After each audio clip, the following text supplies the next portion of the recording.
Price to Jesus. Hallelujah. ഒരനുഗ്രഹിക്കപ്പെട്ട നല്ല പ്രഭാതത്തിനായി ദൈവത്തെ നമുക്ക് ഒരുമിച്ച് സ്തുതിക്കാം.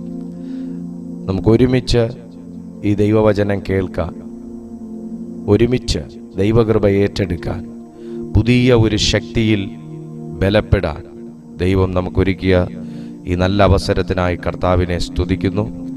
ഈ പ്രഭാതത്തിൽ ഈ ദൈവവചനം കേൾക്കാൻ വളരെ ദാഹത്തോടുകൂടെ ആയിരിക്കുന്ന എല്ലാ ദൈവമക്കൾക്കും ഞാനൊരു ശുഭദിനം ആശംസിക്കുന്നു.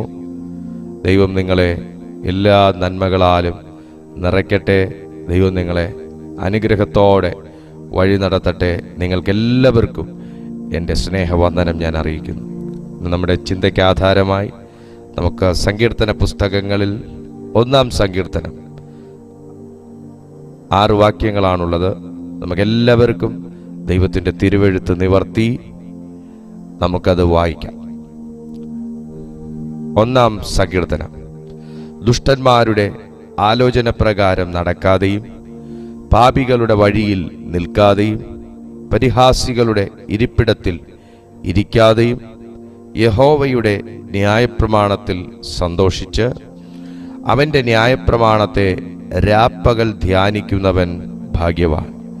അവൻ ആറ്റരികത്ത് നട്ടിരിക്കുന്നതും തക്കകാലത്ത് ഫലം കായ്ക്കുന്നതും ഇല വാടാത്തതുമായ വൃക്ഷം പോലെ ഇരിക്കും. അവൻ ചെയ്യുന്നതൊക്കെയും സാധിക്കും. ദുഷ്ടന്മാർ അങ്ങനെയല്ല. അവർ കാറ്റു പാറ്റുന്ന പതിർ പോലെയത്രേ. ആകയാൽ ദുഷ്ടന്മാർ ന്യായവിസ്താരത്തിലും പാപികൾ നീതിമാന്മാരുടെ സഭയിലും നിവർന്നു നിൽക്കയില്ല.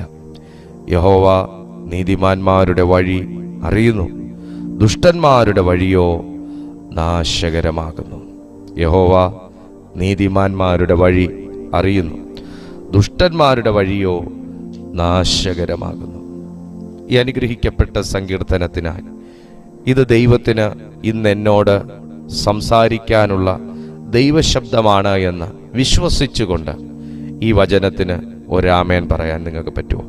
ഹല്ലേലൂയ.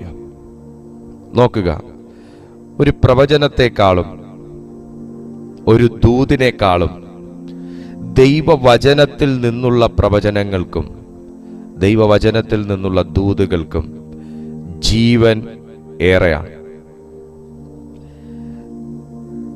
ഒരു പ്രവചനം കേൾക്കുമ്പോൾ നിശ്ചയമായിട്ടും നമ്മിലേക്ക് ഒരു ഉണർവ്, ഒരു ജീവൻ, ഒരു പ്രതീക്ഷയുണ്ടാകും. എന്നാൽ ഒരു ദൈവവചനം കേൾക്കുമ്പോൾ ഉൽപ്പത്തി മുതൽ തന്നെ നിലനിൽക്കുന്നതാകുന്ന ദൈവീക ജീവൻ ആ വചനത്തിനകത്ത് സംഗ്രഹിക്കപ്പെട്ടിട്ടുണ്ട്. വായിച്ചു കേട്ടതായ 1-ാം സങ്കീർത്തനവും അങ്ങനെ തന്നെയാണ്. എന്നാൽ ഇതിനെ നമുക്കൊരിക്കലും ഒരു ദാവീദ്യ സങ്കീർത്തനത്തിൽ ഉൾപ്പെടുത്താനായി കഴിയില്ല. എന്നാൽ ഈ സങ്കീർത്തനത്തെ മുഴുവൻ സങ്കീർത്തനത്തിൻ്റെയും ഒരു മുഖവുരയായി വേദപണ്ഡിതന്മാർ കാണുന്നു. Glory to Jesus. നോക്കുക, ഒരു മുഴുവൻ സങ്കീർത്തനത്തിൻ്റെയും മുഖവുരയായി, ഏറ്റവും വലിയ സങ്കീർത്തനം മുതൽ ഏറ്റവും ചെറിയ സങ്കീർത്തനങ്ങൾ വരെയുള്ള സങ്കീർത്തന പുസ്തകത്തിന്റെ മുഴുവനും മുഖവുരയായി ദൈവത്തിന്റെ തിരുവചനത്തിനകത്ത് 1-ാം സങ്കീർത്തനത്തെ കണക്കാക്കുന്നു. വേറെ 6 അധ്യായങ്ങൾ മാത്രം, 6 വാക്യങ്ങൾ മാത്രമുള്ള ഈ 1-ാം സങ്കീർത്തനത്തെ കണക്കാക്കുമ്പോൾ പിൽക്കാലത്ത് ഇത് സങ്കീർത്തനം ക്രോഡീകരിച്ച യെസ്രയായിരിക്കാം ഈ മുഴു പുസ്തകത്തിൻ്റെയും മുഖവുരയായി ഇതിനെ ചേർത്തത് എന്ന് വേദപണ്ഡിതന്മാർ പറയുന്നു. എന്തായാലും ഈ തിരുവെഴുത്തിൽ ഒരസാധാരണമായ ജീവനുണ്ട്. ഇന്ന് ഈ വചനം കേട്ടുകൊണ്ടിരിക്കുന്ന മാന്യ സുഹൃത്തെ, നിങ്ങളോട് ദൈവത്തിന് സംസാരിക്കാനുള്ളത് ഈ 6 വാക്യങ്ങൾക്കകത്തുകൂടെ ദൈവാത്മാവ് സംസാരിക്കും. നിങ്ങളുടെ ജീവിതത്തിൽ വരേണ്ട മാറ്റങ്ങൾ മുഴുവനും ദൈവത്തിൻ്റെ വചനത്താൽ ദൈവാത്മാവ് മാറ്റിയെടുക്കും.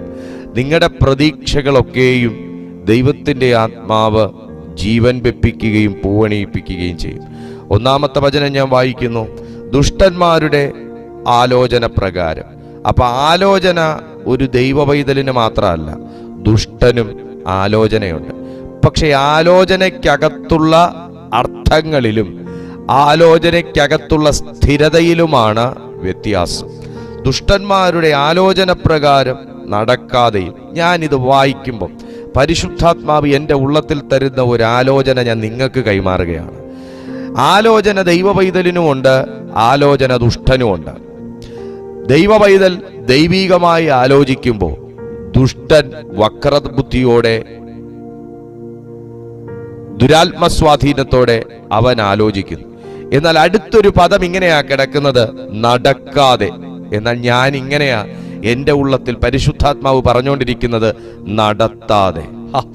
ദൈവത്തിന്റെ ആലോചനയ്ക്ക് ചെവി കൊടുക്കുന്ന ദൈവപൈതലേ, ദൈവത്തിന്റെ ശബ്ദത്തിന് ചെവി കൊടുക്കുന്ന ദൈവപൈതലേ, ദൈവത്തിന്റെ വചനത്തിന് ചെവി കൊടുക്കുന്ന ദൈവപൈതലേ, എന്നെയും നിങ്ങളെയും ഒക്കെ ദൈവശബ്ദത്തിന് ചെവി കൊടുക്കുന്നത് കൊണ്ട് ദുഷ്ടൻ ആലോചിക്കാത്തത് കൊണ്ടല്ല, ദുഷ്ടൻ പദ്ധതി ഒരുക്കാത്തോണ്ടല്ല, ദുഷ്ടൻ അതിനുവേണ്ടി തയ്യാറെടുക്കാത്തോണ്ടല്ല, ദുഷ്ടൻ അതിനുവേണ്ടി ഉണർന്നിരിക്കാത്തത് കൊണ്ടല്ല.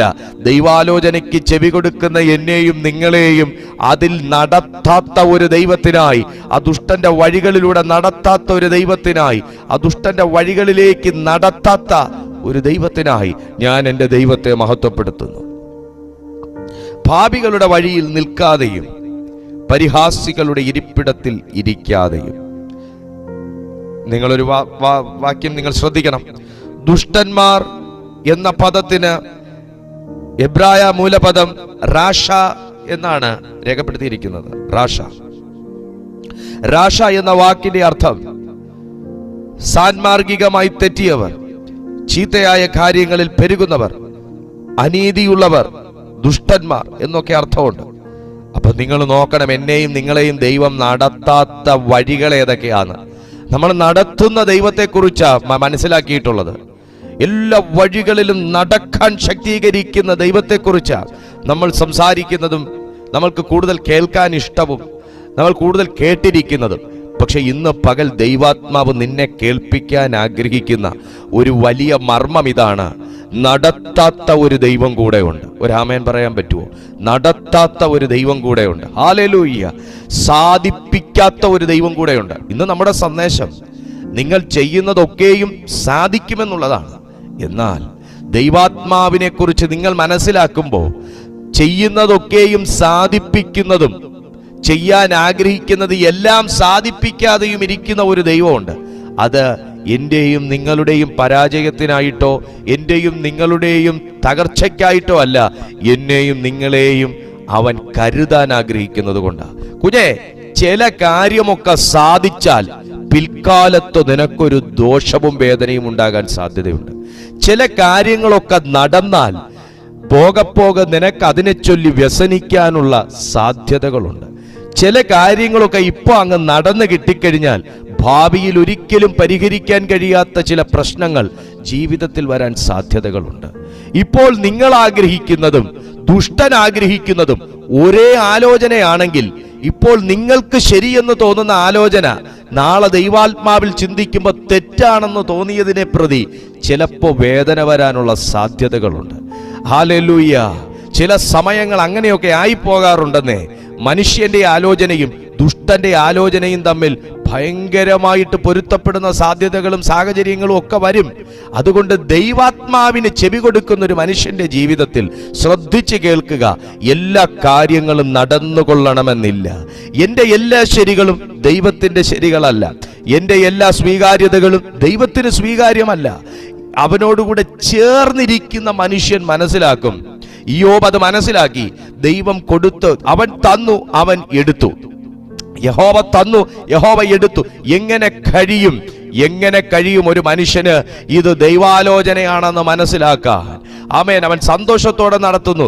അല്പ ദുഃഖത്തോടെ ഇരുത്താനുമുള്ള ഒരു സ്വാതന്ത്ര്യം അവനില്ലയോ എന്ന അർത്ഥത്തോടെ ഇയ്യോബ് സംസാരിക്കുമ്പോൾ എങ്ങനെ കഴിയുന്നു ഒരു വ്യക്തിക്ക് ഈ കഷ്ടത്തിന്റെയും കണ്ണുനീരിന്റെയും വേദനയുടെയും വിയോഗത്തിന്റെയും നടുവിൽ ഇത് ദൈവാലോചനയാണെന്ന് മനസ്സിലാക്കാൻ?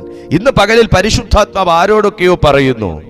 ഈ പ്രഭാതത്തിൽ പരിശുദ്ധാത്മാവ് ആരോടൊക്കെയോ ശക്തമായി പറയുന്നു. ചില കാര്യങ്ങൾ നടക്കാത്തത് നന്മയ്ക്കാണ്. ചില കാര്യങ്ങളുടെ വേഗത കുറഞ്ഞത് നന്മയ്ക്കാണ്. ഇച്ചിരിയൊക്കെ ബുദ്ധിമുട്ടുകൾ വന്നത് നന്മയ്ക്കാണ്. ഇന്നലെ നമ്മൾ പറഞ്ഞല്ലോ, ദൈവഹിതപ്രകാരമുള്ള ദുഃഖം ഒരിക്കലും ഒരു ഭക്തനെ, ദൈവാലോചന കേൾക്കുന്ന ഒരു ഭക്തനെ തകർക്കാനല്ല, ദൈവാലോചന പ്രകാരമുള്ള ദുഃഖം നിന്റെ എരിവ് വർദ്ധിപ്പിക്കാനാണ്. നമ്മൾ ഇന്നലെ ചിന്തിച്ചല്ലോ, 2 കൊരിന്ത്യർ 7-ാമത്തെ അധ്യായം 10-ാമത്തെയും 11-ാമത്തെയും 12-ാമത്തെയും ഒക്കെ വാക്യം വായിക്കുമ്പോൾ ദൈവഹിതപ്രകാരമുള്ള ദുഃഖം നിന്നെ ജീവിപ്പിക്കുമ്പോൾ ലോകപ്രകാരമുള്ള ദുഃഖം മരണമുളവാക്കുന്നു.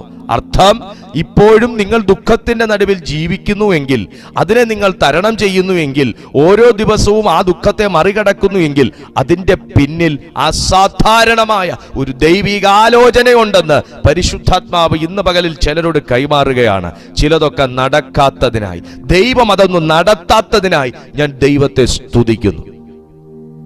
ദുഷ്ടന്മാരുടെ ആലോചന പ്രകാരം നടക്കാതെ. ദുഷ്ടന്റെ ആലോചന നിന്നെ നടത്തുന്നത് എങ്ങോട്ടേക്കാണെന്നറിയാവോ? പരാജയത്തിലേക്കാ.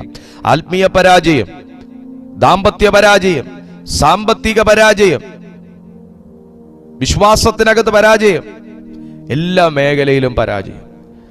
എന്നാൽ ഇന്നു മുതൽ നീ ചെയ്യുന്നതൊക്കെയും സാധിക്കും. ദൈവാലോചന പ്രകാരം ഒരു വ്യക്തി പറയും, നിങ്ങൾ വിചാരിച്ചതൊക്കെയും സാധിച്ചോ?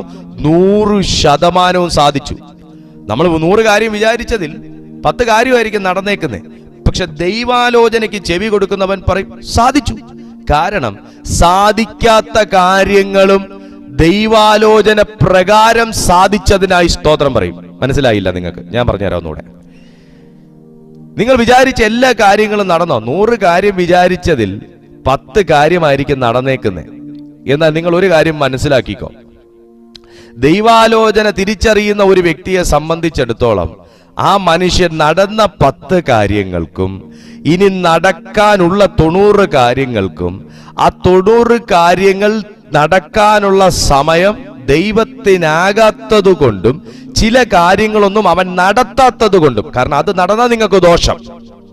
നിങ്ങളെ അവൻ സ്നേഹിക്കുന്നത് കൊണ്ട് ആ കാര്യം നടത്തിയില്ല, അതിനെ ഉടനെ ആക്കിയില്ല, അവൻ അല്പം വൈകിച്ചു. ഹല്ലേലൂയ. ഈ കാര്യങ്ങൾക്കുമായി സ്തോത്രം ചെയ്യാൻ കഴിയും. നടക്കുന്നത് മാത്രമൊന്നും അല്ല കേട്ടോ, എല്ലാ കാര്യങ്ങളും സാധിക്കുന്നത് മാത്രമൊന്നും അല്ല കേട്ടോ ദൈവാലോചന. Glory to Jesus. ചിലതൊക്കെ നടക്കാത്തതിനായും ഞാൻ ദൈവത്തെ സ്തുതിക്കുന്നു. Oh my Jesus. ചില കാര്യങ്ങളൊന്നുമേ ഞാനങ്ങനെ ചിന്തിച്ചിട്ടുണ്ട്. ഞാൻ നിങ്ങളോട് സാക്ഷ്യം പറഞ്ഞിട്ടുള്ള വ്യക്തിയാ. ഞാനെങ്ങനെ ചിന്തിച്ചിട്ടുണ്ട്, അന്നെങ്ങാനും ഞാൻ ഈ മുട്ടുമേലിരുന്ന് പ്രാർത്ഥിച്ച കാര്യം എങ്ങാനും നടന്നു പോയിട്ടുണ്ടെങ്കിൽ ഒരു അഗാധ ഗർത്തത്തിലേക്കായിരിക്കുമല്ലോ കർത്താവേ ഇന്ന് ഞാൻ വീണിട്ടുണ്ടാകുക. അന്ന് ആ കാര്യം, അന്ന് ആ സാത്താന്റെ ട്രാപ്പ് നടക്കാത്തതിനായി ഞാൻ ദൈവത്തെ സ്തുതിക്കുന്നു. അന്ന് ഞാനും സാത്താനും ഒരുപോലെ ചിന്തിച്ചു. ഇത് നിങ്ങളുടെയും ജീവിതത്തിൽ അനുഭവമായിരിക്കാം കേൾക്കുമ്പോൾ. ഞാനും സാത്താനും ഒരുമിച്ച് ചിന്തിച്ചു. ഈ ചിന്ത ദൈവികമാണെന്ന് ഞാൻ അങ്ങ് കരുതി. കാരണം എന്റെ ഉള്ളിന്റെ ആഗ്രഹം അത് നടക്കണമെന്നാ, ആ ആഗ്രഹം നടക്കണമെന്നാ. ഹല്ലേലൂയ. സാത്താനും അത് തന്നെ ആഗ്രഹം. അപ്പോ എന്റെ ഉള്ളിലത്തെ എന്റെ മനസ്സിന്റെ ചിന്ത ദൈവാലോചനയാണ്, ഇതൊരു ദൈവ പ്രവൃത്തിയാണ് എന്നൊക്കെ ചിന്തിപ്പിച്ച് ഇത് ഉടനെ നടന്നേ പറ്റൂ, ഇതിന് വേണ്ടുന്ന സോഴ്സ് ഒരുങ്ങിയേ പറ്റൂ എന്നൊക്കെ പറഞ്ഞ് മുട്ടിന്മേലിരുന്ന് പ്രാർത്ഥിച്ചപ്പോ കർത്താവ് തമ്പുരാൻ എന്നോട് ഇടപെട്ടൊരു കാര്യം, എടാ മോനെ, നിനക്ക് സന്തോഷം ഉണ്ടാകും, സത്യമാ. പക്ഷെ അതിന്റെ ആയുസ് ഒരു പൂമ്പാറ്റയുടെ ആയുസ് പോലെ ആയിരിക്കും. നീ പിന്നത്തേതിൽ വളരെ ദുഃഖിക്കും. നിനക്ക് അതിൽ നിന്ന് കരകയറാൻ പറ്റത്തില്ല. ഈ ദൈവാലോചന എന്നെ വല്ലാതെ അസ്വസ്ഥപ്പെടുത്തി. മോനെ, ചില ദൈവാലോചനകൾ നിന്നെ അസ്വസ്ഥപ്പെടുത്തുന്നുണ്ടെങ്കിൽ ഹല്ലേലൂയ, അതിന്റെ പിന്നിൽ ദൈവം നിന്നെ സ്നേഹിക്കുന്നത് കൊണ്ടാണ്. ചില ദൈവശബ്ദങ്ങൾ നിന്നെ അസ്വസ്ഥപ്പെടുത്തുന്നുണ്ടെങ്കിൽ, ചില ദൈവശബ്ദങ്ങൾ നിന്നെ ആഴത്തിൽ തൊടുന്നുണ്ടെങ്കിൽ, ചില ദൈവിക ആലോചനകൾ നിന്നെ ആഴത്തിൽ സ്പർശിക്കുന്നുണ്ടെങ്കിൽ, ചില ദൈവവചന പ്രസംഗങ്ങൾ നിന്നെ ആഴത്തിൽ സ്വാധീനിക്കുന്നുണ്ടെങ്കിൽ അതിന്റെ പിന്നിൽ ദൈവം നിന്നെ അഗാധമായി സ്നേഹിക്കുന്നത് കൊണ്ടാണ്. ചിലതൊക്കെ നടക്കാത്തതിനായി ദൈവത്തിന് സ്തോത്രം ചെയ്യാൻ കഴിയുന്ന എത്ര പേരുണ്ട് ഇന്ന് പ്രഭാതത്തിൽ. ഹല്ലേലൂയ. ദൈവത്തിന്റെ മഹാസാന്നിധ്യം ഈ പകൽ വ്യാപരിക്കുന്നതിനായി ഞാൻ കർത്താവിനെ സ്തുതിക്കുന്നു. അപ്പൊ ദുഷ്ടന്റെ ആലോചന എന്ന് പറയുന്നത് അത് റാഷായാണ്, അതൊരു ദുഷ്ടത നിറഞ്ഞതാണ്. 2 പാപികൾ എന്ന അർത്ഥത്തിന്, ആമേൻ, പ്രൈസ് ടു ജീസസ്. നോക്കൂ, പാപികൾ എന്ന അർത്ഥത്തിന് എബ്രായ മൂലപദം ഹഠ എന്നാണ്. ഹഠ എന്ന വാക്കിന് കുറ്റവാളി, ലക്ഷ്യം തെറ്റുക, നിയമത്തിന്റെ പരിമിതി കടക്കുക എന്നീ അർത്ഥങ്ങളുണ്ട്. നിങ്ങളൊരു കാര്യം മനസ്സിലാക്കുക, ദുഷ്ടന്റെ ആലോചനയ്ക്കകത്തൊരു ഹഠ മറഞ്ഞിരിപ്പുണ്ട്, ലക്ഷ്യം തെറ്റിക്കുക. ഹല്ലേലൂയ! എത്ര പേർക്ക് മനസ്സിലാകുന്നു ഞാൻ പറയുന്നതിന്റെ ആഴങ്ങൾ? ദുഷ്ടന്റെ ആലോചനയ്ക്കകത്തൊരു ഹഠ മറഞ്ഞിരിപ്പുണ്ട്, ലക്ഷ്യം തെറ്റിക്കുന്ന ഒരവസ്ഥ. ചില കാര്യങ്ങളൊക്കെ നീ പ്രാർത്ഥിച്ചത് നടന്നു പോയിട്ടുണ്ടായിരുന്നെങ്കിൽ കുഞ്ഞെ, നിന്റെ ലക്ഷ്യം സഹിതം തെറ്റിപ്പോകുമായിരുന്നു. ഒന്ന് ചിന്തിച്ച് സ്തോത്രം പറയും. ചില കാര്യങ്ങളൊക്കെ അന്ന് നടന്നിരുന്നെങ്കിൽ ഇന്നത്തെ ആത്മീയ സന്തോഷമൊന്നും നിങ്ങൾക്കുണ്ടാകാൻ ഒരു സാധ്യതയുമില്ലായിരുന്നു.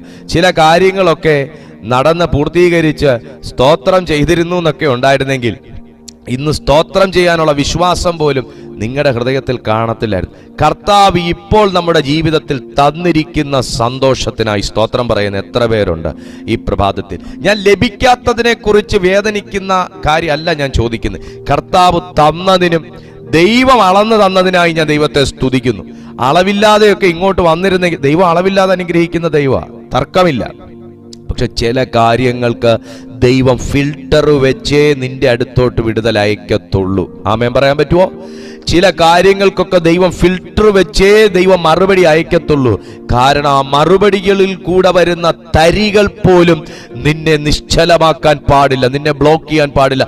ദൈവം അത്ര സ്നേഹമുള്ള ദൈവത്തിനായി ഞാൻ ദൈവത്തെ മഹത്വപ്പെടുത്തുന്നു. 2 ഹഠ എന്ന വാക്ക്, അതിനകത്ത് ലക്ഷ്യം തെറ്റുക, നിയമത്തിന്റെ പരിമിതി കടക്കുക. കുഞ്ഞെ, ദുഷ്ടന്റെ ആലോചന നിന്നെ ദൈവീക നിയമ പരിധിക്കുള്ളിൽ നിന്ന് പുറത്തു കൊണ്ടുപോകുമ്പോൾ ദൈവത്തിന്റെ ആലോചന നിന്നെ ദൈവത്തിന്റെ നിയമ പരിധിക്കകത്ത് നിൽക്കുക എന്നുള്ളതാണ്.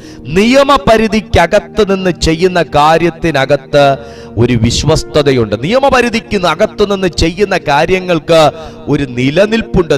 നിയമപരിധിക്കകത്തു നിന്ന് നേടുന്ന കാര്യങ്ങൾക്ക് സുരക്ഷിതത്വമുണ്ട്.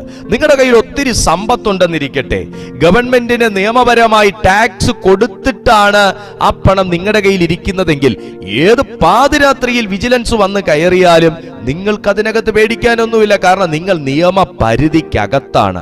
എന്നാൽ നിങ്ങൾ കുറച്ച് ബ്ലാക്ക് മണി നിങ്ങൾ സ്വരൂപിച്ച് വെക്കുകയാണെങ്കിൽ നിങ്ങൾ ഉറങ്ങിയാലും നിങ്ങളുടെ ഉറക്കം പൂർണ്ണമല്ല. സത്യമല്ല ഞാൻ പറയുന്ന കാര്യം? ഇന്ന് നമുക്കൊക്കെ കർത്താവ് തരുന്ന സുഖകരമായ നിദ്രയ്ക്ക് സ്തോത്രം. കാരണം കള്ളൻ തുരന്നു മോഷ്ടിക്കുമോ എന്നും, ആമേൻ, സ്തോത്രം, രാത്രിയിൽ കളവ് പോകുമോ എന്നൊന്നും ചിന്തിച്ച് അസ്വസ്ഥപ്പെടാനില്ലാതെ, എന്നാൽ മക്കളെ പട്ടിണിക്കിടേണ്ടി വരാതെ, ആവശ്യങ്ങളൊന്നും മുടങ്ങിപ്പോകാതെ, ഉടുക്കാൻ വസ്ത്രമില്ലാത്ത അവസ്ഥകൾ വരാതെ, ആമേൻ, ഉള്ളതുകൊണ്ട് തൃപ്തിയോടെ ജീവിക്കാൻ കർത്താവ് തന്നിരിക്കുന്ന സുരക്ഷിതത്വത്തിനായി, ചോർന്നൊലിക്കാത്തൊരു ഭവനത്തിൽ കയറിക്കിടക്കാൻ ദൈവം കൃപ തന്നിരിക്കുന്നതിനായി, ഒത്തിരി ധനമുള്ളത് കൊണ്ട് ആമേൻ ഉറക്കം നഷ്ടപ്പെടുന്ന ഒരു വ്യക്തിയെക്കാളും ദൈവം അളന്നു തന്നിരിക്കുന്ന, ഫിൽട്ടർ ചെയ്ത് ജീവിതത്തിലേക്ക് അയച്ചിരിക്കുന്ന ദൈവത്തിന്റെ ശുദ്ധവും സുതാര്യവുമായ ധനത്തെ ഓർത്ത്, സമ്പത്തിനെ ഓർത്ത്, സ്വസ്ഥതയെ ഓർത്ത്, ഉറക്കത്തെ ഓർത്ത്, ആരോഗ്യത്തിനോർത്ത് ഇന്ന് പകലിൽ ദൈവത്തെ സ്തുതിക്കാൻ കഴിയുന്ന എത്ര ദൈവമക്കളുണ്ട് ഈ പ്ലാറ്റ്ഫോമിൽ? ഹല്ലേലൂയ! ദൈവം തന്നതിനായി സ്തോത്രം. ശത്രുവിന്റെ അടുത്ത പദ്ധതിയാണ് ഹഠ. അത് നിന്നെ ലക്ഷ്യം തെറ്റിക്കുക എന്നുള്ളത്. 3-ാമത്തെ കാര്യം പരിഹാസികൾ. അപ്പൊ ദുഷ്ടന്മാരുടെ ആലോചന, പാപികളുടെ വഴി, പരിഹാസികളുടെ ഇരിപ്പിടം. പരിഹാസികളുടെ ഇരിപ്പിടം എന്ന വാക്കിന് ലൂത്സ് എന്നാണ് എബ്രായ മൂലപദം കിടക്കുന്നത്. അതിന്റെ അർത്ഥം കളിയാക്കുക, പരിഹസിക്കുക.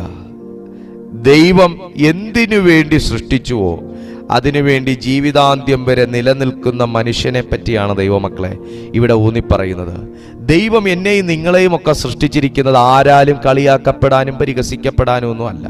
പക്ഷെ ചിലപ്പോഴെങ്കിലും നമ്മളൊക്കെ കളിയാക്കപ്പെടുന്നതിൻ്റെയും പരിഹസിക്കപ്പെടുന്നതിൻ്റെയും പിന്നിൽ നമുക്ക് പിശാചിനെ കുറ്റം പറയുന്നതിന് മുൻപേ നാം തന്നെ നമ്മുടെ ജീവിതത്തിലേക്കൊന്ന് തിരിഞ്ഞു നോക്കണം. കാരണം ചില സമയങ്ങളെങ്കിലും ദൈവവചനത്തിന്റെ അല്ലെങ്കിൽ ദൈവിക വ്യവസ്ഥയുടെ അല്ലെങ്കിൽ ദൈവിക ആലോചനയുടെ ട്രാക്ക് തെറ്റി, ഗ്രാഫ് തെറ്റി നമ്മളൊക്കെ വല്ലാതെ ഹൈ ആയി പോകാറുണ്ട്. ആ സമയമാണ് ചില പരിഹാസങ്ങളും ചില കുറ്റപ്പെടുത്തലുകളും ചില കളിയാക്കലുകളൊക്കെ നമ്മളെ തേടി വരുന്നത്. Glory to Jesus. പറയാനാണെങ്കിൽ കുറച്ച് കാര്യങ്ങളുണ്ട്, എന്നാൽ ആകെ അരമണിക്കൂറാണല്ലോ ദൈവവചനത്തിനകത്തുള്ളത്. അതുകൊണ്ട് ഞാൻ അവിടെ അങ്ങ് നിർത്തുകയാണ്.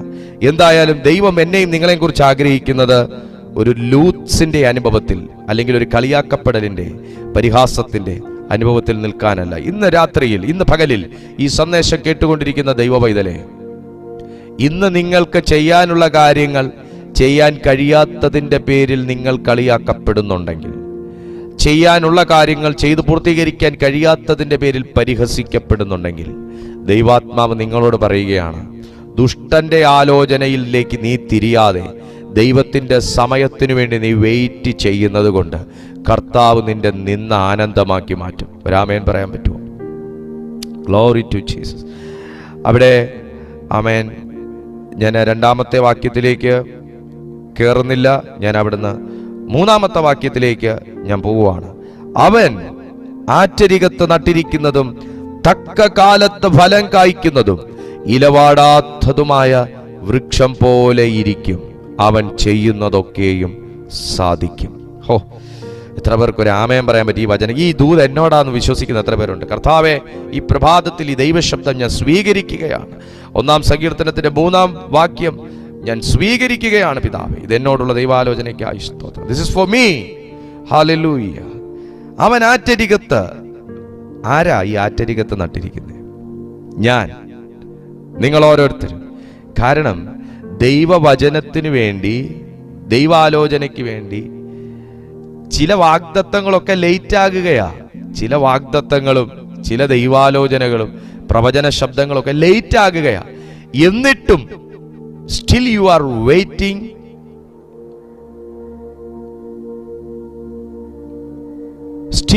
waiting for the time of God. ഇപ്പോഴും നിങ്ങൾ ദൈവത്തിൻ്റെ സമയത്തിനു വേണ്ടി വെയിറ്റ് ചെയ്യുന്നു. അതിനകത്തൊരു ഭയങ്കര ആശയമുണ്ട്. അവൻ ആറ്റരികത്ത് നട്ടിരിക്കുന്നതും, ഈ നടുന്ന തൈ കൊണ്ട് നടും. നടുന്ന തൈ നാളെ ഫലം കായ്ക്കൂ? ഫലം കായ്ക്കുന്നത് വിട്. നടുന്ന തൈ നാളെ വേര് പിടിക്കുവോ? ഇല്ല. പക്ഷെ നടുന്ന തൈ നാളെ വാടിപ്പോകുന്നില്ല. സത്യമല്ലേ? നടുന്ന തൈ ഫലം കായ്ക്കുന്നില്ല, നടുന്ന തൈ വേര് പിടിക്കുന്നില്ല, എന്നാൽ നടുന്ന തൈ വാടിപ്പോകുന്നതുമില്ല. നിങ്ങൾ പറ, മണ്ണും വേരുമായി ബന്ധം തുടങ്ങുന്നതിന് മുൻപേ, മണ്ണും വേരുമായി ബന്ധം തുടങ്ങി ഫലം കായ്ക്കുന്നതിന് മുൻപേ മണ്ണിലോട്ട് കൊണ്ട് വെച്ച ഉടൻ വാടിപ്പോകാതെ ജീവനോടെ ഇരിക്കുന്നതല്ലേ ഏറ്റവും വലിയ ഭാഗ്യം? ഹല്ലേലൂയ. ഞാനിവിടെ ഒരു മുരിങ്ങയുടെ തൈ കൊണ്ട് നട്ടായിരുന്നു. ആ സാധനം അടുത്ത ദിവസം നോക്കിയപ്പോൾ മുരിങ്ങക്കായ നീണ്ടു നിവർന്നൊന്നും കിടക്കുന്ന ഞാൻ കണ്ടില്ല. അടുത്ത ദിവസം ആനമുട്ട വളർന്നതും ഞാൻ കണ്ടില്ല. പക്ഷെ പിറ്റേ ദിവസം വാടിപ്പോകാതിരിക്കുന്നത് ഞാൻ കണ്ടു. ഹല്ലേലൂയ. പലപ്പോഴും കുഞ്ഞെ, മണ്ണുമായിട്ടുള്ള ബന്ധമൊക്കെ ചിലപ്പോഴൊക്കെ കുറയുന്ന അനുഭവങ്ങളൊക്കെ വരാറുണ്ട്. പക്ഷെ വേര് വാടിപ്പോകാനും പറിച്ചെടുത്ത് മാറ്റിക്കളയാനും ഒന്നും ദൈവം അനുവദിക്കാത്തതിൻ്റെയും ദൈവം വിട്ടുകൊടുക്കാത്തതിൻ്റെയും പിന്നിലെ രഹസ്യം എന്താണെന്നറിയാമോ? ഇപ്പോഴും വേര് പിടിച്ചില്ല എന്നൊക്കെ ഉള്ളത് സത്യമായിരിക്കും, ആഴത്തിലേക്ക് വേരിറങ്ങിയില്ല എന്നൊക്കെ ഉള്ള സത്യമായിരിക്കും. പക്ഷെ ഇപ്പോഴും ആ മണ്ണിലേക്ക് നിന്നുകൊടുക്കാനുള്ള നിന്റെ മനസ്സുണ്ടല്ലോ, അവിടെ ആ ജീവൻ നിന്റെ മേൽ ചുറ്റുന്നത്. ഹല്ലേലൂയ. ആമേൻ. മനുഷ്യനാണെങ്കിൽ എന്നേ ഫലം കായ്ക്കുന്നില്ല എന്ന് പറഞ്ഞു പറിച്ചെറിയൂന്നറിയാവോ? പക്ഷെ എൻ്റെ ദൈവം ഇന്നും വാസ്തവത്തിൽ ഞാനും നിങ്ങളും ഒന്നും ദൈവത്തിൻ്റെ സമയത്തിന് വേണ്ടിയിട്ടല്ല, ദൈവം നമ്മുടെ സമയത്തിന് വേണ്ടി വെയിറ്റ് ചെയ്യുന്നു എന്ന് വേണം പറയാൻ. ഇന്നും അവന് വേണ്ടി ഫലം കായ്ക്കാൻ മാന്യ സുഹൃത്തെ നിനക്ക് കഴിഞ്ഞിട്ടുണ്ടോ? ഇന്നും അവന് വേണ്ടി എന്തെങ്കിലുമൊക്കെ ചെയ്യാൻ മാന്യ സുഹൃത്തെ നിനക്ക് കഴിയുന്നുണ്ടോ? ഇന്നും അവൻ ആഗ്രഹിക്കുന്ന രീതിയിൽ ഫലം കായ്ക്കാൻ എനിക്ക് നിങ്ങൾക്കൊക്കെ കഴിയുന്നുണ്ടോ? ഈ സങ്കീർത്തനം അതൊക്കെ നമ്മെ ഓർമ്മിപ്പിക്കുകയാണ്, അതൊക്കെ നമ്മെ സ്മരിപ്പിക്കുകയാണ്. ആമേൻ. Praise to Jesus. ഇന്നും ദൈവം ആഗ്രഹിക്കുന്നത് പോലെ ആഴങ്ങളിലേക്ക് വേരിറക്കാനൊന്നും കഴിയാതെ, ഇന്നും ആഗ്രഹിക്കുന്നത് പോലെ ഫലം കായ്ക്കാനൊന്നും കഴിയാതെ ഇന്നും നമ്മൾ ജീവനോട് ഇരിക്കുന്നുവെങ്കിൽ അത് നട്ടവന്റെ കൈപുണ്യവും മഹത്വവുമാണ്. ഹല്ലേലൂയ. അവൻ ആറ്റരികത്ത് നട്ടിരിക്കുന്നതും ഇല വാടാത്തതുമായ വൃക്ഷം പോലെ ഇരിക്കും. അവൻ ചെയ്യുന്നതൊക്കെയും സാധിക്കും. ഇവിടെ ആറ്റരിക്, ആറ് എന്ന വാക്കിന് പെലഗ്മയും എന്നാണ് എബ്രായ മൂലപദം. പെലഗ്മയും എന്ന മൂലപദത്തിന്റെ അർത്ഥം ഗ്ലോറി ടു ജീസസ്, തോടുകൾ എന്നാണ് അതിന്റെ അർത്ഥം. അത് ജലസേചനത്തിനു വേണ്ടി തോട്ടത്തെ വിഭജിക്കുന്ന വിധം നിങ്ങൾ കണ്ടിട്ടുണ്ടായിരിക്കും. ഈ പാടങ്ങളൊക്കെ ഇങ്ങനെ കീറി വെള്ളം അതത് തട്ടിലേക്ക് എത്തത്തക്ക രീതിയിൽ നെല്ലിന്റെ തട്ടിലേക്ക്, നെല്ലിന്റെ കീഴ്പ്പത്ത് കൊണ്ട് വെച്ചു കൊടുക്കുകയല്ല, നട്ടിരിക്കുന്ന ആ ഒരല്പം ഉയരത്തിലായിരിക്കുമല്ലോ നട്ടേക്കുന്നത്, അതിന്റെ ചുവട്ടിൽ വെള്ളം വരാം, ആ മണ്ണിന് വെള്ളം പിടിക്കത്തക്ക നിലയിൽ, എന്തിനാ മണ്ണിന് വെള്ളം പിടിക്കത്തക്ക നിലയിൽ തോടുകൾ കീറി കീറി കീറി ചാലുകൾ പോലെ ആക്കി പാടത്തിലേക്ക് വെച്ചു കൊടുത്തിട്ടുള്ളത് നിങ്ങൾ എല്ലാവരും കണ്ടിട്ടുണ്ടായിരിക്കും. അതിനെയാണ് ഈ പെലഗ്മയും എന്ന് പറയുന്നത്. ഇതിന്റെ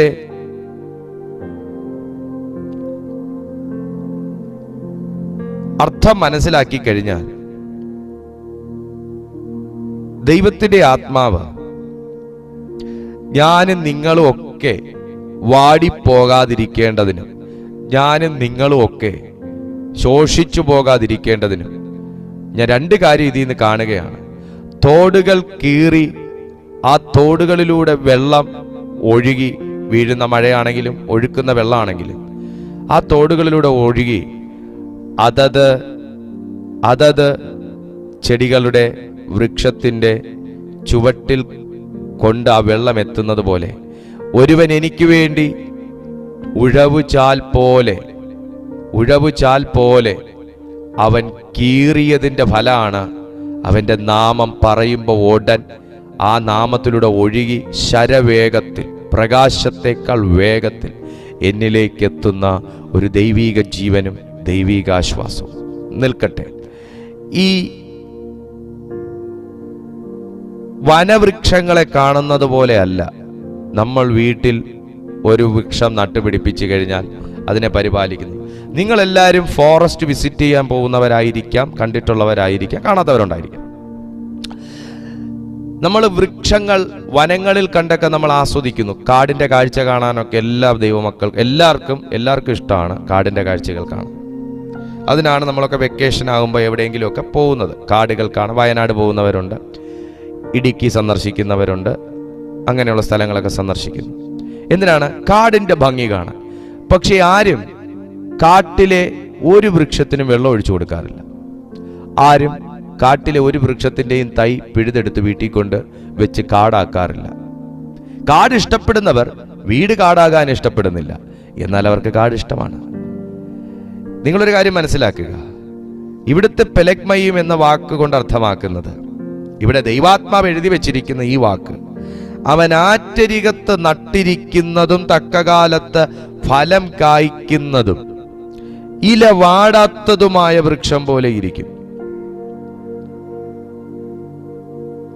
ഗ്ലോറി ടു ജീസസ്. അതിന്റെ അർത്ഥം സ്വന്തം ആവശ്യത്തിനു വേണ്ടി, അതായത് നാം നട്ടു വളർത്തുന്ന വൃക്ഷങ്ങൾ ഒരിക്കലും വനവൃക്ഷങ്ങൾ പോലെയല്ല. അവ നമ്മുടെ വകയായി കരുതി അതിനു വേണ്ടുന്ന പരിപോഷണങ്ങൾ നാം നൽകിക്കൊണ്ടേയിരിക്കുന്നു. വീട്ടിൽ വൈഫ് കുറച്ച് ചെടികൾ ഇങ്ങനെ നട്ടിട്ടുണ്ട്. ഇപ്പം ഞാൻ നോക്കിയപ്പോൾ ആദ്യത്തെ പ്രസരിപ്പൊന്നും പിന്നെയില്ല. ഞാൻ നോക്കുമ്പോൾ ഇവൾ വളരെ ആത്മാർത്ഥമായി വെള്ളം ഒഴിക്കുന്നു. ഞാൻ വെള്ളം കുടിച്ചോ എന്ന് നോക്കിയില്ലെങ്കിലും ചെടികൾ വെള്ളം ഉണ്ടോ എന്ന് നോക്കാറുണ്ട്. തമാശ പറഞ്ഞതാണ്, ആദ്യം എനിക്കാണ് തരുന്നത്. അതിനായി ഞാൻ ദൈവത്തെ സ്തുതിക്കുന്നു. അപ്പോൾ ചെടിയുടെ ചോട്ടിൽ പോയി തൊട്ട് നോക്കും, മണ്ണ് ഡ്രൈ ആണോ, ആണെങ്കിൽ ഒരല്പം വെള്ളം ഒഴിച്ചു കൊടുക്കുന്നത് ഞാൻ കാണാറ്. എന്നിട്ടൊന്നും വേണ്ടത്ര രീതിയിൽ ഇവന്മാർ തഴയ്ക്കുന്നില്ല. അതെന്നെ വ്യസനപ്പെടുത്തി.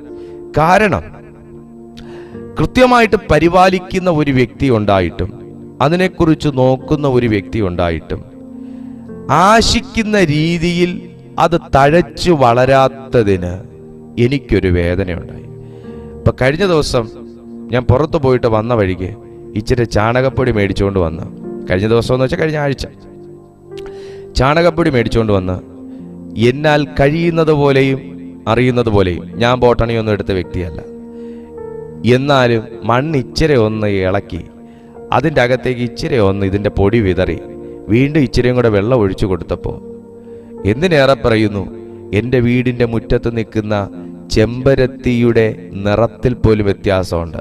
എന്ന് പറഞ്ഞാൽ ചുമപ്പ് മാറി കറുപ്പായി എന്നല്ല, ചുമപ്പിനകത്തൊരു നരയുണ്ടായിരുന്നു. എന്ന് വെച്ചാൽ ഡാർക്കായിട്ട് വളരെ ബ്രൈറ്റായിട്ട് നിന്ന ചെമ്പരത്തി പൂവാണ് എൻ്റെ മനസ്സിൽ ഇരിക്കുന്നത്. കാരണം അങ്ങനെ ആയിരുന്നു ആദ്യം. പക്ഷെ പിന്നത്തേതിൽ ഇതിൻ്റെ ഉള്ളിലേക്ക് ലഭിക്കുന്ന ലവണങ്ങളും പോഷണങ്ങളും നഷ്ടപ്പെട്ടപ്പോൾ ഇത് ഫലം പുറപ്പെടുവിക്കുന്നു, പക്ഷെ ഫലത്തിന് ഭംഗിയില്ല. മനസ്സിലാവുന്നുണ്ടോ ആത്മീയാർത്ഥം? ഇത് ഫലം പുറപ്പെടുവിക്കുന്നു, പക്ഷെ ഫലത്തിന് ഭംഗിയില്ല. പക്ഷെ ഞാൻ അതിൻ്റെ ചുവട്ടിൽ വിതറേണ്ടത് വിതറി, ഒഴിക്കേണ്ടത് ഒഴിച്ച്, ചെയ്യേണ്ടത് ചെയ്തപ്പോൾ വിത്തിൻ ഡേയ്സ് ഈ പുഷ്പങ്ങളുടെ സൈസിൽ വ്യത്യാസം വന്നു, ഈ പുഷ്പത്തിൻ്റെ നിറത്തിൽ വ്യത്യാസം വന്നു. എല്ലാ ദിവസവും വെള്ളം ഒഴിക്കുന്ന ചെടികളിൽ ഞാൻ കണ്ട വാട്ടം വ്യത്യാസം വന്നു. ഇവരുടെ ഇല പുറത്തേക്ക് വരുന്നതിൻ്റെ സമയപരിമിതി കുറഞ്ഞു. ഇവരുടെ പച്ചപ്പിൽ വ്യത്യാസം വന്നു, ഇവരുടെ ഉന്മേഷത്തിൽ വ്യത്യാസം വന്നു. ശേഷം ഇതിലൊഴിക്കുന്ന വെള്ളം ഇവർക്ക് പ്രയോജനപ്പെടുന്നു. നിങ്ങൾക്ക് ഈ ആത്മീയ അർത്ഥം ഞാൻ പറഞ്ഞത് എന്താണെന്ന് മനസ്സിലായവർ ഹൃദയം തുറന്നൊരു ആമേൻ പറയാൻ കഴിയും. കുഞ്ഞെ, പലപ്പോഴും നമ്മളൊക്കെ നിൽക്കുന്നു, ആറ്റിൻ്റെ അരികത്താന്നൊക്കെ നമ്മൾ പറയുന്നു, നമ്മൾ ഫലം കായ്ക്കും, വചനം ഉണ്ടല്ലോ നമ്മൾ പറയുന്നു, നമ്മൾ ഫലം പുറപ്പെടുവിക്കുകയും ചെയ്യുന്നു. പക്ഷെ പലപ്പോഴും ആ ഫലം ദൈവം ആഗ്രഹിക്കുന്ന സൈസിലെ ഫലമല്ല, ആ ഫലം ദൈവം ആഗ്രഹിക്കുന്ന നിറത്തിലെ ഫലമല്ല. അതിനകത്ത് എവിടെയൊക്കെയോ ചില നര തട്ടിയിട്ടുണ്ടെങ്കിൽ, ജരാനരകൾ ബാധിച്ചിട്ടുണ്ടെങ്കിൽ, അകാല നരകൾ വന്നിട്ടുണ്ടെങ്കിൽ, ഇന്ന് പകലിൽ ഈ വചനത്തിന്റെ പോഷണം നിന്റെ അകത്തേക്ക് നീ ഒന്ന് ആമേൻ പറഞ്ഞു സ്വീകരിച്ചേ. ദൈവം ആഗ്രഹിക്കുന്ന ഫലം നിന്നിലൂടെ പുറപ്പെടും. ഈ ഫലം, ഈ വചനമാകുന്ന പോഷണവും ലവണങ്ങളും നമ്മുടെ ഉള്ളത്തിലേക്ക് സ്വീകരിക്കുമ്പോഴാണ് വാസ്തവത്തിൽ നമ്മുടെ കൈകളുടെ പ്രവൃത്തികൾ സാധ്യമാകുന്നത്. അവൻ അച്ചരികത്ത് നട്ടിരിക്കുന്നത് ദൈവം നട്ടതാന്ന് ബോധ്യമുണ്ടെങ്കിൽ അവൻ ഒരു പെലഗ്മയും നിനക്കായി ഒരുക്കിയിട്ടുണ്ട്. ഒരാമേൻ പറയാ. ദൈവം നട്ടതാ, ദൈവം വിളിച്ചതാ, ദൈവം തന്നതാ, ദൈവം കണ്ടതാ, ദൈവം കൂട്ടിയോജിപ്പിച്ചതാ, ദൈവം ഒരുക്കിയതാ എന്ന ഒരു വിശ്വാസം ഉണ്ടെങ്കിൽ അവൻ അതിനകത്തൊരു പെലഗ്മയും ഒരുക്കി വെച്ചിട്ടുണ്ട്. ഒരു ജലസ്വേചനത്തിന് വേണ്ടിയിട്ടുള്ള ഒരു തോട്, അവൻ ഒരു നീർച്ചാല് നിനക്ക് വേണ്ടി ഒരുക്കി വെച്ചിട്ടുണ്ട്. അതിനകത്തുനിന്നുള്ള ഒഴുക്കിനെ തടയാൻ ഈ ലോകത്തെ ഒരു ശക്തിക്കും അവൻ കഴിയത്തില്ല. കുഞ്ഞെ, നിന്റെ നന്മ തടഞ്ഞിട്ടുണ്ടായിരിക്കാം, നിന്റെ ഉയർച്ച തടഞ്ഞിട്ടുണ്ടായിരിക്കാം, നിന്റെ പ്രൊമോഷൻ തടഞ്ഞിട്ടുണ്ടായിരിക്കാം, ഇൻക്രിമെന്റ് തടഞ്ഞിട്ടുണ്ടായിരിക്കാം, വേദി തടഞ്ഞിട്ടുണ്ടായിരിക്കാം. പക്ഷെ ഒരു കാര്യം, കർത്താവ് എനിക്കും നിങ്ങൾക്കും വേണ്ടി തുറന്നൊരു പെലഗ്മയുമുണ്ട്. ഓ എന്റെ ദൈവം എനിക്കും നിങ്ങൾക്കും വേണ്ടി തുറന്നൊരു പെലഗ്മയുമുണ്ട്. ആ പെലഗ്മയിമിന്റെ ഒഴുക്ക് തടയാൻ, ആ പെലഗ്മയിമിന്റെ ഒഴുക്ക് തടയാൻ, ആ നീർച്ചാൽ അടച്ചു കളയാൻ ഒരു മനുഷ്യർക്കും കഴിയത്തില്ല. Praise to Jesus. നിന്റെ ബന്ധങ്ങളെ വിലക്കി കാണും, ആ ബന്ധങ്ങളിൽ നിന്നുള്ള ശബ്ദം നിലച്ചു കാണും, ആ ബന്ധങ്ങളിൽ നിന്നുള്ള സഹായങ്ങൾ നിലച്ചു കാണും. പക്ഷെ എനിക്കും നിങ്ങൾക്കും വേണ്ടി അവൻ അദൃശ്യമണ്ഡലത്തിൽ ഒരു പെലഗ്മയും പുത്രൻ മുഖാന്തരമായി ഒരുക്കിയിട്ടുണ്ട്. അവന്റെ ശരീരത്തിലൂടെ ഒഴുകിയത് വെള്ളമല്ല, ചോരയാണെങ്കിൽ ആ ചോരയ്ക്ക് ആമേൻ കടലാസു വിലയല്ല, അതൊരു ജീവന്റെ വിലയാണെങ്കിൽ യേശുവിന്റെ നാമത്തിൽ, യേശുവിന്റെ നാമത്തിൽ ആ പെലഗ്മയിലൂടെ ഒഴുകുന്ന ആ ചുടുചോര രക്തം എന്നെയും നിങ്ങളെയും ജീവിപ്പിക്കും, നമ്മുടെ വാഗ്ദത്തങ്ങളെ ജീവിപ്പിക്കും, നമ്മുടെ തലമുറകളെ ജീവിപ്പിക്കും. ഞാൻ ആറ്റരികത്ത് നട്ടിരിക്കുന്നതും തക്കകാലത്ത് ഫലം കായ്ക്കുന്ന വൃക്ഷം പോലെയും ആയിരിക്കും. എൻ്റെ കൈകളുടെ പ്രവർത്തികളെല്ലാം സാധിക്കും. ദൈവജനമേ, എല്ലാ കണ്ണുകളും കർത്താവിൻ്റെ സന്നിധിയിൽ അടയ്ക്കുക, എല്ലാ കണ്ണുകളും. ഓ, ഇന്ന് പ്രഭാതത്തിൽ ദൈവാത്മാവ് നമ്മെ അറിയിച്ച ഒരു അതിശക്തമായ ദൈവവചനം. ഹല്ലേലൂയ. എനിക്ക് വേണ്ടി അവൻ ഒരുക്കിയത് ചില കാര്യങ്ങളൊക്കെ നടക്കാത്തത് നന്മയ്ക്കാണെന്ന് മനസ്സിലായോ? ചില കാര്യങ്ങളൊന്നും നടക്കാത്തത് നന്മയ്ക്കാണെന്ന് മനസ്സിലായോ? ചില വാതിലുകൾ തുറക്കാത്തത് നന്മയ്ക്കാണെന്ന് മനസ്സിലായോ? Hallelujah. Praise to Jesus. Amen. ചില കാര്യങ്ങൾക്കൊന്നും വേഗത കുറഞ്ഞത് അത് ദൈവ പദ്ധതിയായിരുന്നെന്ന് മനസ്സിലായോ? പിന്നത്തേതിൽ നീ ദുഃഖിക്കരുതെന്ന് എൻ്റെ ദൈവം ആഗ്രഹിക്കുന്നത് കൊണ്ട്, പിന്നത്തേതിൽ നീ ദുഃഖിക്കരുതെന്ന് എൻ്റെ ദൈവം ആഗ്രഹിക്കുന്നത് കൊണ്ട്, നിന്റെ സന്തോഷം അത് ഹ്രസ്വകാലത്തേക്ക് മാത്രമുള്ളതാകരുതെന്ന് ദൈവം ആഗ്രഹിക്കുന്നത് കൊണ്ട്, നിന്റെ വാഗ്ദത്തങ്ങളും നിന്റെ ആഗ്രഹങ്ങളും തമ്മിൽ പൊരുത്തപ്പെടാത്തത് കൊണ്ട് ദൈവം ചിലതിന് വെയിറ്റിംഗ് പീരീഡ് ഇട്ടു. തരത്തില്ലെന്നല്ല, വെയിറ്റിംഗ് പീരീഡ് ഇട്ടു. സമയമാകുമ്പോൾ നിന്റെ നന്മ നിന്റെ കയ്യിലേക്ക് വരും. Hallelujah, praise to Jesus. അവൻ എനിക്ക് വേണ്ടി ഒരു പെലഗ്മയും ഒരുക്കി വെച്ചിരിക്കുന്നു. ദുഷ്ടന്റെ ആലോചനയല്ല, ദൈവത്തിന്റെ ആലോചന. ചില വഴികളിലൂടെ അവൻ നടത്താത്തതിനായി സ്തോത്രം. ചില ഭാവനങ്ങളിലേക്ക് അവൻ വിടാത്തതിനായി സ്തോത്രം. ചില ബന്ധങ്ങൾ ഒഴിഞ്ഞു പോയതിനായി സ്തോത്രം. എത്ര പേർ ആമേൻ പറയും? ഹല്ലേലൂയ. സർവശക്തനായ നല്ല ദൈവമേ, ഞങ്ങളെ ആഴമായി സ്നേഹിക്കുന്ന കർത്താവേ, ഈ അനുഗ്രഹീതമായ പ്രഭാതത്തിനായി ദൈവത്തെ സ്തുതിക്കുന്നു. ഇന്ന് എന്നെ കാണുന്ന ഈ ഓരോ ദൈവജനത്തിനായും കർത്താവെ ഞാൻ അങ്ങയുടെ സന്നിധിയിൽ പ്രാർത്ഥിക്കുന്നു. എന്നെ കണ്ടുകൊണ്ടിരിക്കുന്ന, കേട്ടുകൊണ്ടിരിക്കുന്ന ഈ ദൈവശബ്ദം കർത്താവെ ആഴമായി ശ്രമിച്ചുകൊണ്ടിരിക്കുന്ന ഈ ദൈവ പൈതലിന്റെ ജീവിതത്തിൽ ഇന്നത്തെ സന്ദേശം ഒരു അനുഗ്രഹമായി മാറട്ടെ.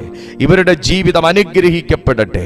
ഇവർ ആറ്റരികത്ത് നട്ടിരിക്കുന്നതും തക്കകാലത്ത് ഫലം കായ്ക്കുന്നതും ഇല വാടാത്തതുമായ വൃക്ഷം പോലെ ഇരിക്കട്ടെ കർത്താവെ. ഒരു പെലഗ്മയും ഇവരുടെ ജീവിതത്തിലേക്ക് സ്വർഗം തുറന്നു കൊടുത്താട്ടെ. ഇവരെ അനുഗ്രഹിച്ചാട്ടെ ദൈവമേ. ദുഷ്ടന്റെ ആലോചനയിൽ പെടുത്താതെ ഇവരെ എൻ്റെ ദൈവാലോചനയിൽ നടത്തുന്ന കൃപയ്ക്കായി സ്തോത്രം. ഇവർക്ക് തടയപ്പെട്ടിരിക്കുന്ന നന്മകൾ റിലീസാകട്ടെ. പിശാച് ഇവരുടെ ജീവിതം അടച്ചു വെച്ചിരിക്കുന്നെങ്കിൽ ഇപ്പോൾ അത് തുറന്നു വരട്ടെ. ഹല്ലേലൂയ. എൻ്റെ യേശുവിൻ്റെ നാമത്താൽ, യേശുവിൻ്റെ രക്തത്താൽ അങ്ങനെ സംഭവിച്ചതിനായി സ്തോത്രം. ഞാൻ നിറഞ്ഞ മനസ്സോടെ എന്നെ കാണുന്ന ഈ ജനത്തെ അനുഗ്രഹിക്കുന്നു. ഇവരുടെ അനുഗ്രഹമായിരിക്കട്ടെ യേശുവിൻ നാമത്തിൽ തന്നെ. ആമേൻ. ദൈവജനമേ, എല്ലാ ദിവസവും രാവിലെയും വൈകുന്നേരവും നമ്മുടെ മീറ്റിംഗ് ഉണ്ട്. രാവിലെ ഓഡിയോ മെസ്സേജായിട്ടും വൈകിട്ട് വീഡിയോ മെസ്സേജായിട്ടും നമുക്കുണ്ട്. ഇതേ ചാനലിൽ തന്നെയാണ്. നിങ്ങൾ ആദ്യമായിട്ടാണ് ഇത് കാണുന്നതെങ്കിൽ നിങ്ങളുടെ അറിവിലേക്കായി പറയുന്നു. എല്ലാ ദിവസവും രാവിലെ 5 മണി മുതൽ 6:30 മണി വരെ നമ്മുടെ മോർണിംഗ് പ്രെയറും the power of the day എന്ന പേരിൽ അത് നടക്കുന്നു. വൈകുന്നേരം അന്യഭാഷ പ്രാർത്ഥനയും ദൈവവചന ശുശ്രൂഷയും നടക്കുന്നു. എല്ലാ ദിവസവും ഇതേ ചാനലിൽ നിങ്ങൾ ജോയിൻ ചെയ്താൽ നിശ്ചയമായിട്ട് നിങ്ങൾക്ക് അത് വാച്ച് ചെയ്യാൻ കഴിയുന്നതാണ്. രാവിലത്തേത് റെക്കോർഡിംഗ് ആയിട്ടും വൈകിട്ടത്തേത് ലൈവായിട്ട് നിങ്ങൾക്ക് കാണാനുള്ള അവസരമുണ്ട്. കൂടുതൽ വിവരങ്ങൾക്കും അതുപോലെ നിങ്ങളുടെ പ്രാർത്ഥനാ വിഷയങ്ങൾ അറിയിക്കുന്നതിനും ചുവടെ കാണുന്ന നമ്പറിൽ നിങ്ങൾ ബന്ധപ്പെടുക. നിശ്ചയമായിട്ട് ഞങ്ങൾ നിങ്ങൾക്കായി പ്രാർത്ഥിക്കും. ദൈവം നിങ്ങൾക്ക് വേണ്ടി ഒരത്ഭുതം ചെയ്യും. ഒരാമേൻ പറയാൻ പറ്റുമോ? ദൈവം നിങ്ങൾക്ക് വേണ്ടി ഒരത്ഭുതം ചെയ്യും. കർത്താവ് നിങ്ങളെ സഹായിക്കട്ടെ. ഇത്രയും സമയം ഞങ്ങളെ വാച്ച് ചെയ്ത എല്ലാ ദൈവമക്കളെയും ദൈവം അനുഗ്രഹിക്കട്ടെ. God bless you. Once again good morning. Have a blissful day. God bless U.